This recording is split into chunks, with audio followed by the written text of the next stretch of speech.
Hello, everybody. It's me, Ross, and today I'm joined by good old Stuart Watson as we talk about the new signings. So I've been away, and there's been a lot of busy stuff going on at the club. 4 new signings, 2 on Friday, 2 on Monday, and Stu is going to go and run through them all.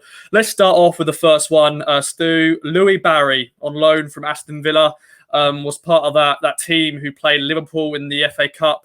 He scored in that game. You know, the youth side that played against them. So he's a name that some fans know about, but give us the rundown, Louie Barry, another exciting loanee. Yeah, 18 years of age and a lot of hype and excitement surrounding this young man.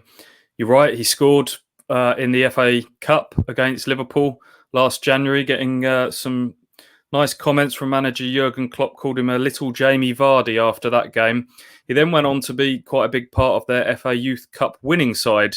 They beat Liverpool in the final, Liverpool having obviously beaten Ipswich in the semis. The thing that will jump off the page to most people is that he's had some time at Barcelona. He started out at West Brom, so some more West Brom links for Ipswich, obviously with Ashton and O'Leary. So started out at West Brom, and it's left a bit of a sour taste in the mouth of Baggies fans because he was kind of poached by Barcelona. The compensation figures aren't as high when players go abroad. And 6 months later, after playing for Barca's under-19s, he was sold back to England and to Aston Villa, and obviously there's a rivalry there. So I believe it was a 6-year contract that he signed at Aston Villa. So that tells you everything about their high hopes for him. Very skillful. We saw a little snippet of what it was all about when he made his debut on Tuesday night in the Carabao Cup against Newport. He can play wide left and he can play as a number 10. That's where he played on Tuesday night. Looks lively, direct, skillful. Really looking forward to seeing a bit more of this young man. Definitely, and I know a lot of people have been saying it already. The former Barcelona striker, I know Hoofy's loving that, and we shall see how he gets on. Let's talk about a player a little bit further down the line in his career, and that is Sone Aluko, signing as a free agent. He's 32 years of age now. I remember a couple of years ago, he went for £7 million. So he's got that history there.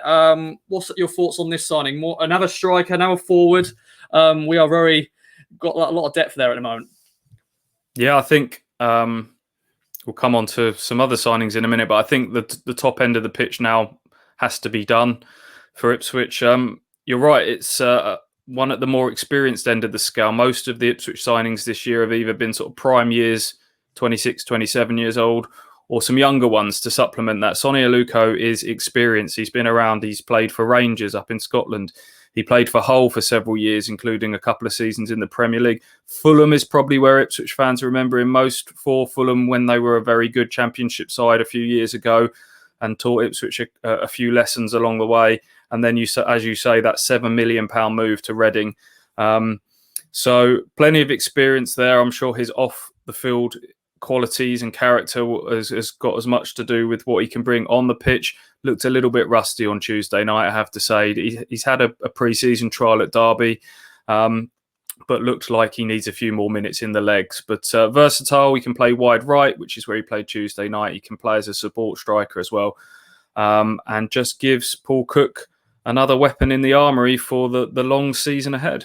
And I think I need to go on holiday more often because that's when all the signings are happening all the time. Monday was a busy day.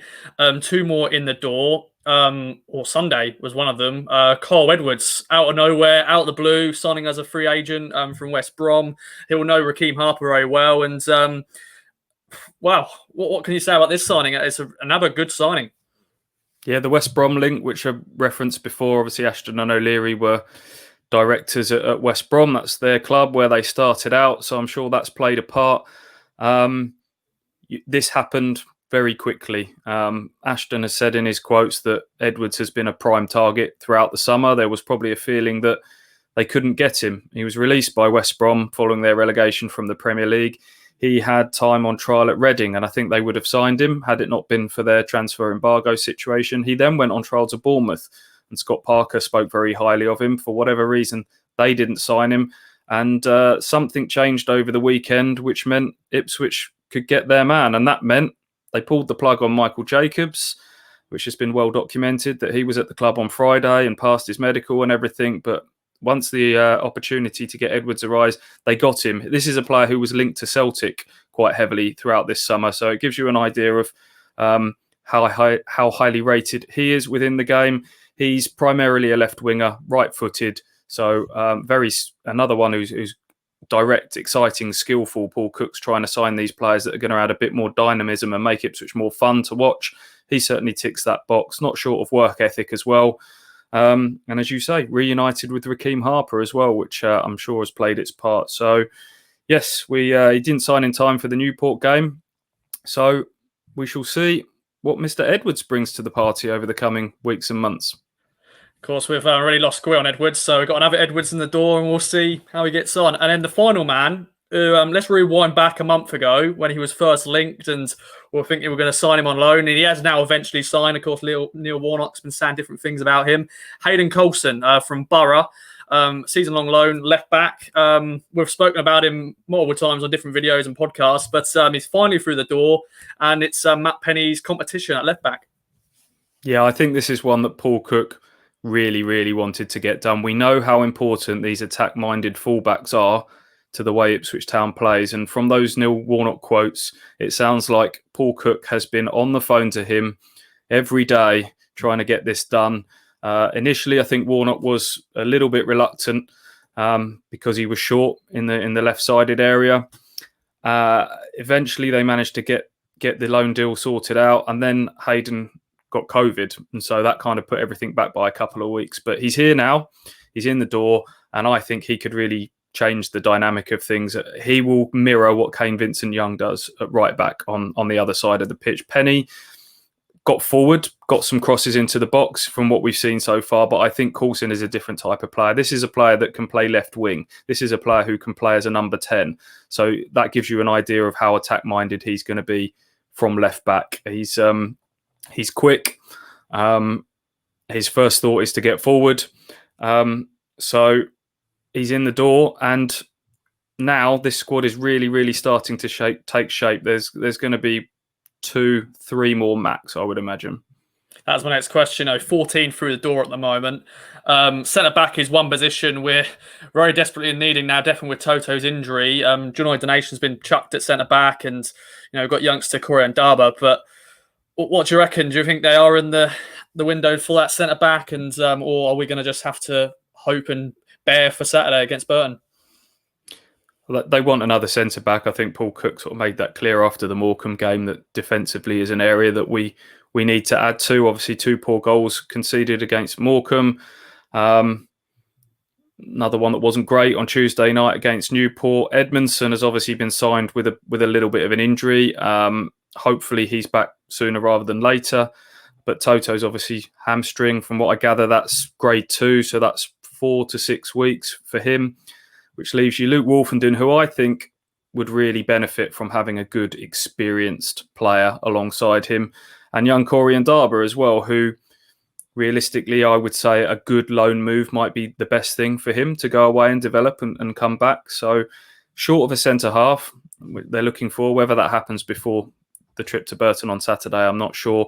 And I think they look short in central midfield as well. Harper and Evans have looked good as a pair in pre-season and that Morecambe game, but backing them up really at the moment is John Nolan, who's continuing to have some injury issues of his own. The vibe I was getting last week is that they might look for a couple of central midfielders. I just wonder whether that they might have softened on that a little bit after Tuesday night, because I thought young Cameron Humphreys, 17-year-old, played really, really well with real maturity against Newport. And Idris El Mazouni was equally impressive playing in one of those sort of deeper midfield positions as well. So I would be comfortable with those two kind of vying as the 4th central midfield option. Whether Paul Cook feels the same, we shall see. We shall indeed. And what an exciting summer it is for fans and reporters alike. It's been the biggest and craziest transfer window. I'm sure we're not finished just yet. But that's a catch-up of the 4 new signings as I was away. And let us know in the comments. What's your thoughts on the signing? Which one is your favourite? Let us know. Stu, thanks for joining me, and we'll see you in the next video. Bye-bye for now.